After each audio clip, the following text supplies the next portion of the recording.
Olá, estudantes da segunda série, tudo bem? Eu espero que sim, eu sou a professora Ana Carolina, vamos para mais uma aula de Biologia. O tema de hoje é invertebrados artrópodes, a primeira parte, a gente vai falar de alguns grupos de artrópodes. Então vamos lá, objetivos, né? Conhecer alguns dos representantes do grupo dos artrópodes e reconhecer as principais características que diferem esse grupo de todos os outros que nós já estudamos até agora, ok? Bom, para iniciar vamos começar com uma reportagem, tá? Sobre abelhas, né? Abelhas sem ferrão, garantia de um ecossistema preservado. As abelhas nativas sem ferrão possuem uma função muito significativa na natureza, principalmente pela polinização das plantas e manutenção dos ecossistemas agrícolas. 1/3 da alimentação humana depende diretamente da polinização das abelhas, que foram considerados os seres vivos mais importantes do planeta Terra. Pois é, as abelhas sem ferrão, elas são típicas aqui do Brasil, né? Tem várias regiões do mundo que também tem dessas abelhas, mas aqui do Brasil, nativas daqui, nós não temos abelhas com ferrão. As abelhas com ferrão foram trazidas da África, da Europa, certo? Então a gente tem uma mistura, né, de abelhas africanas com europeias, que são aquelas que têm ferrão. Todas as outras nativas não têm. E elas têm uma importância muito grande, né, porque elas participam da polinização das plantas, das angiospermas. Se elas não existissem, essas plantas não iriam conseguir se reproduzir.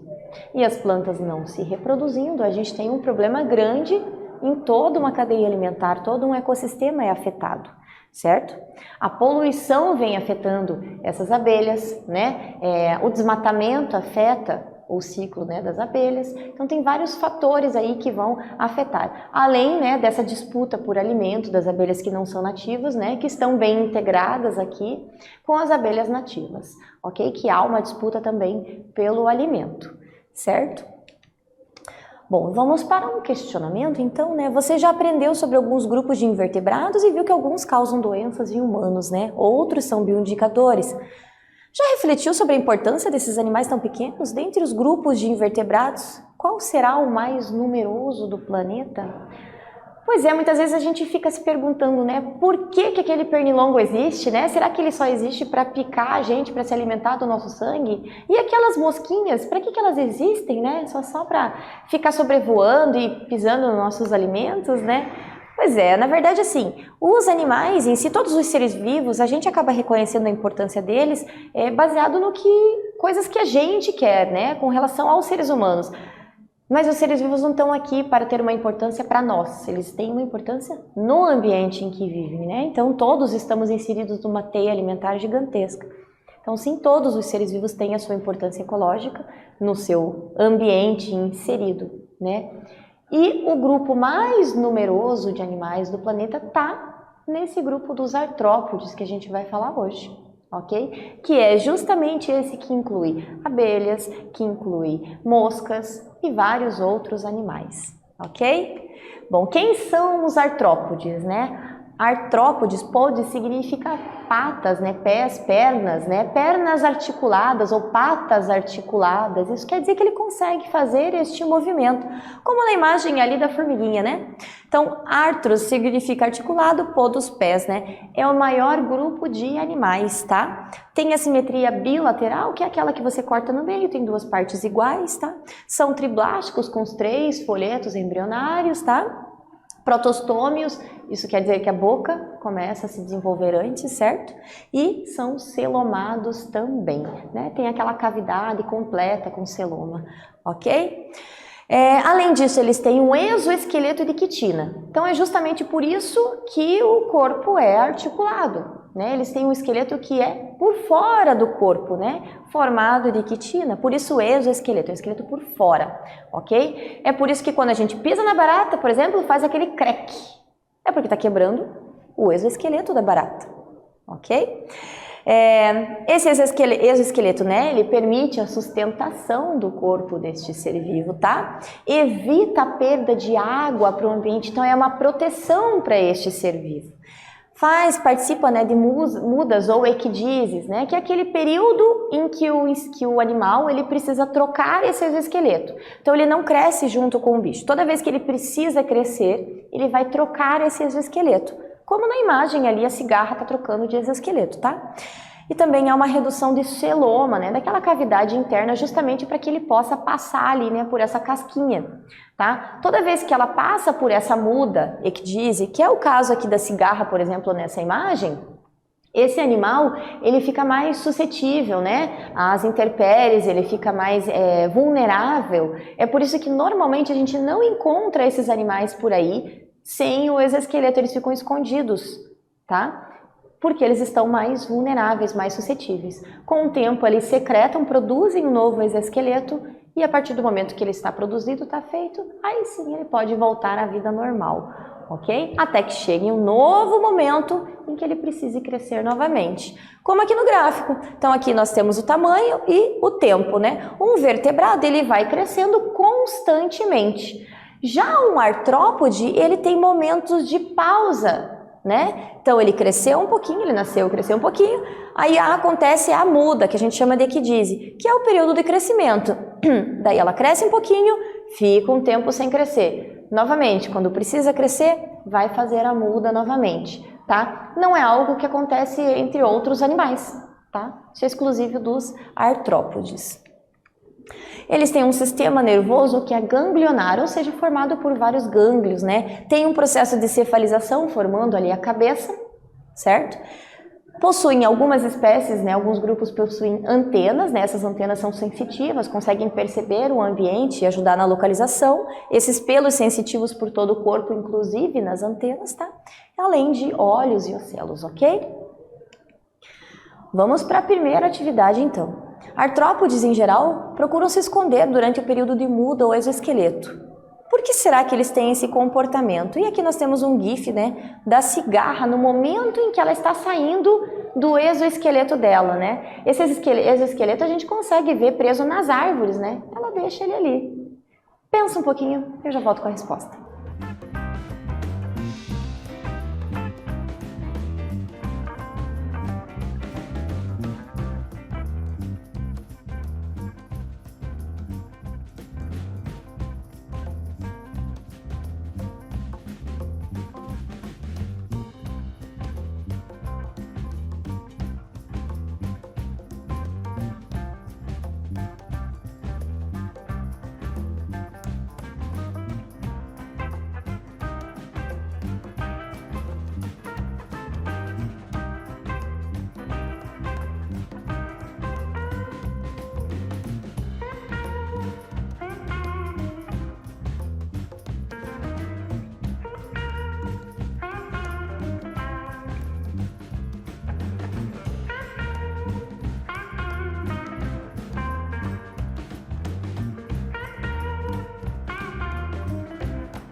E aí, conseguiu chegar numa resposta? Por que será que eles têm que se esconder, né? Bom, se você lembrou do que eu falei, que eles ficam mais vulneráveis, você está certo. Então, enquanto o novo esqueleto não endurece, né, até que ele secrete, né, e esse esqueleto começa a endurecer, a ressecar, eles ficam mais vulneráveis a predadores e outras agressões ambientais. É por isso que dificilmente a gente encontra esse tipo de animal assim, logo que aconteceu a muda, tá? Ele faz a muda e se esconde, até que o exoesqueleto esteja pronto, ressecado, preparado para proteger o corpo desse animal, ok? Em geral, eles ficam escondidinhos.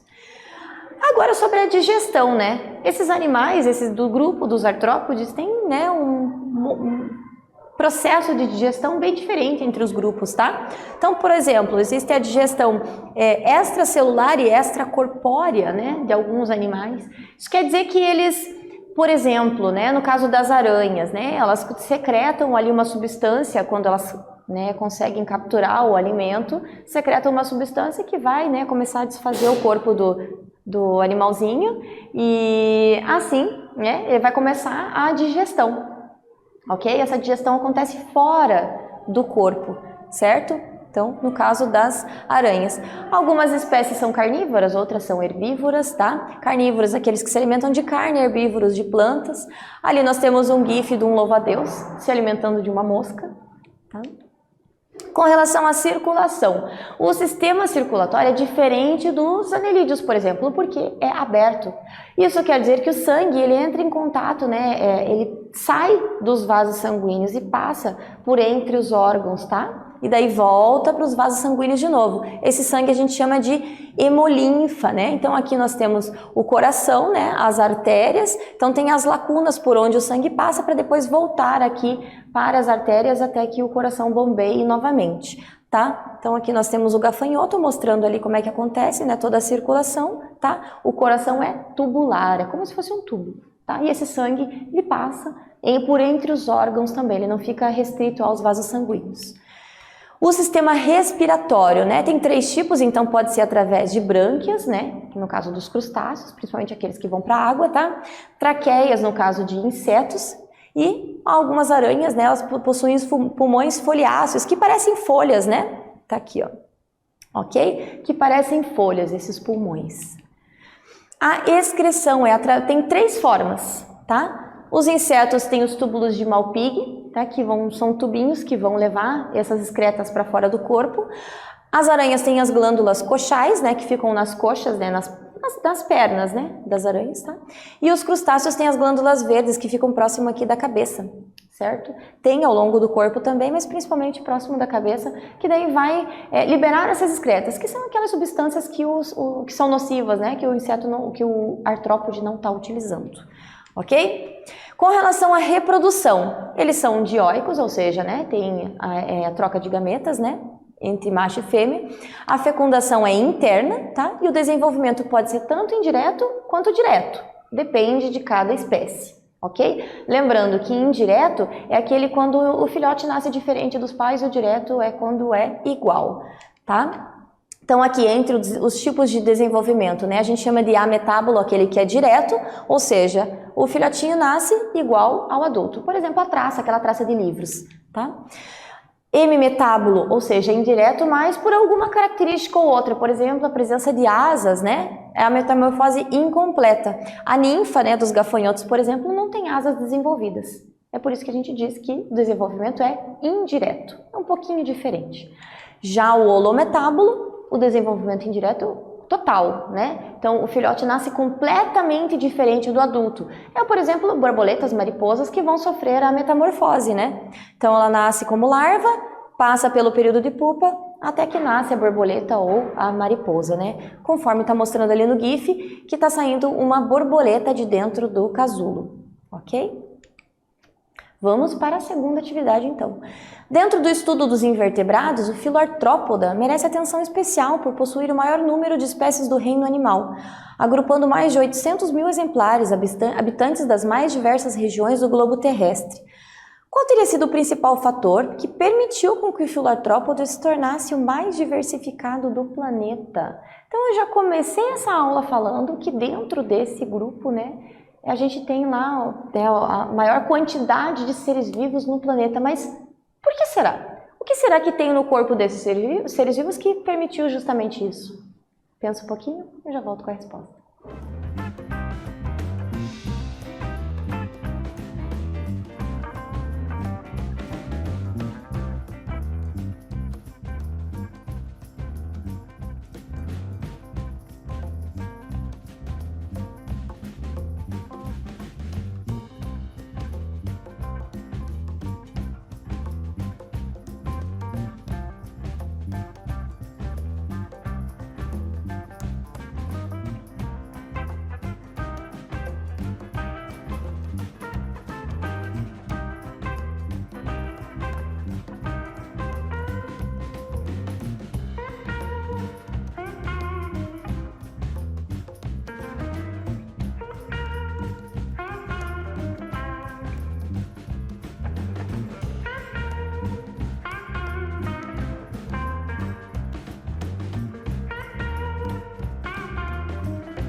E aí, conseguiu pensar, por que será que esse grupo se deu tão bem, né? Por que ele conseguiu abranger tantas regiões do planeta?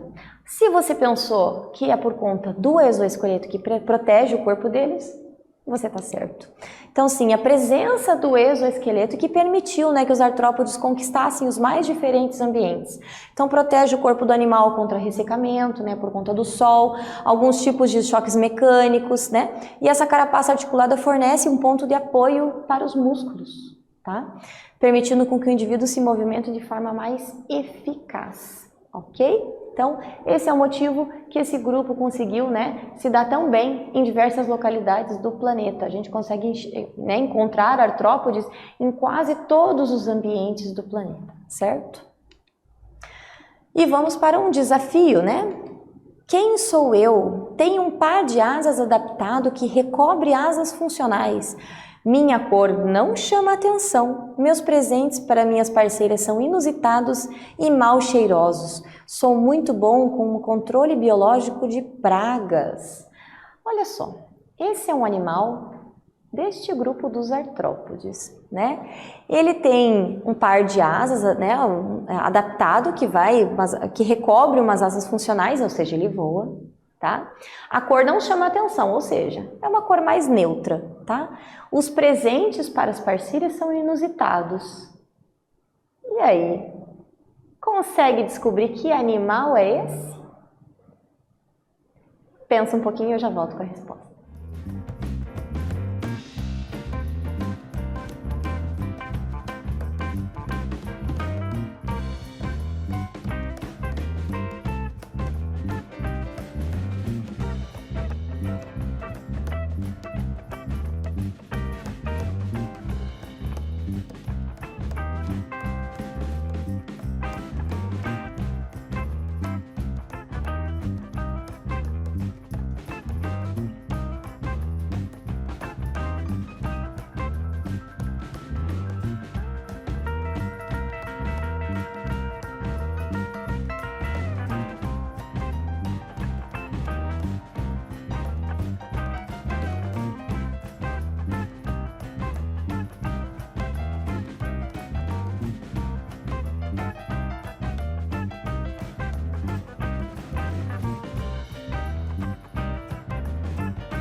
E aí, conseguiu descobrir? Se você pensou neste rapazinho aqui, o besouro rola-bosta, esse é o nome dele, tá? Então, esse é o besouro rola-bosta, ele leva as fezes de animais, né? Ele consegue empurrar essas fezes de animais e ele faz isso quando ele quer encontrar uma parceira. Então, ele dá de presente para a parceira, né? Quando ele quer se reproduzir, ok? E olha só que interessante, né? Ele empurra por trás, né? Ele vai empurrando para trás usando as patas traseiras, as pernas traseiras, ok? Bom, nessa aula então nós vimos as características gerais do grupo dos artrópodes, verificamos como é a fisiologia, a morfologia dos representantes desse grupo. Eu espero que vocês tenham gostado e até breve.